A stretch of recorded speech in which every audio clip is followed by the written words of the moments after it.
My love of gardening began a little bit when I was a kid. My grandmother really loved to garden, but she didn't have a big space for a garden. She was in a condo. So I remember going to visit her, and in her kitchen, which was the sunniest room in her house, she always had little jars sitting around of plant cuttings.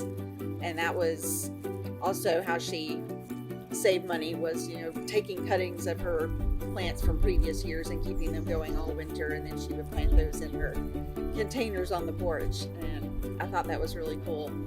Right after I finished high school, I got a summer job at Lowe's one year, and I was actually working out in the garden center part of Lowe's. And so I got to water the plants, and I got to find out a lot about plants, and that was probably the thing that really got me the most interested in gardening.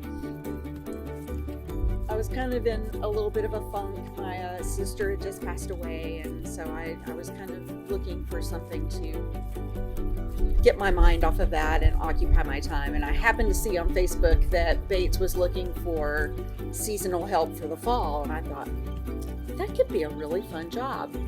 And so I applied and started there in 2014 just as a seasonal person. And after being there for a few years, I am now the greenhouse manager. The first spring, I noticed that a lot of people were asking me tomato questions. What's your favorite tomato? What's the best tomato to grow? What's the best tasting tomato? And so for the next spring, I thought, I want to have answers to these questions. So I went on a quest to research all of the different varieties of tomatoes that we carry. And I categorized them all by, like, these are the tomatoes that are heirloom tomatoes, these are best for small gardens, these are the cherry tomatoes, these are the red tomatoes, these are the yellow tomatoes.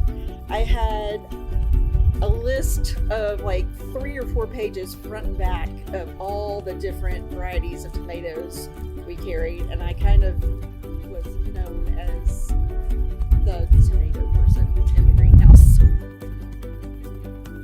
I love being at Bates, being around plants every day, but unfortunately, because I spend so much time working at Bates, I don't get to spend as much time in my garden as I would like. I still buy lots of plants, and occasionally I will have time to get them in the garden, but I don't get to spend near as much time outside in my garden as I would like to spend. I think everybody has the potential to be a gardener. Really, gardening is a lot of just trial and error. You buy a plant and you have a spot in your yard that you think it would be great there. You try it there and you find out that, oh, it needs more water than I thought it would need, or it needs more sunlight than I thought it would need. And so then the next year, you're a little smarter about what conditions you have in your yard and what plants will work best there. So, I mean, it's not, some people have a natural ability, but sometimes after owning a place for 3 or 4 years, you get to know your yard well enough that you know what plants to buy and what plants will work and what won't.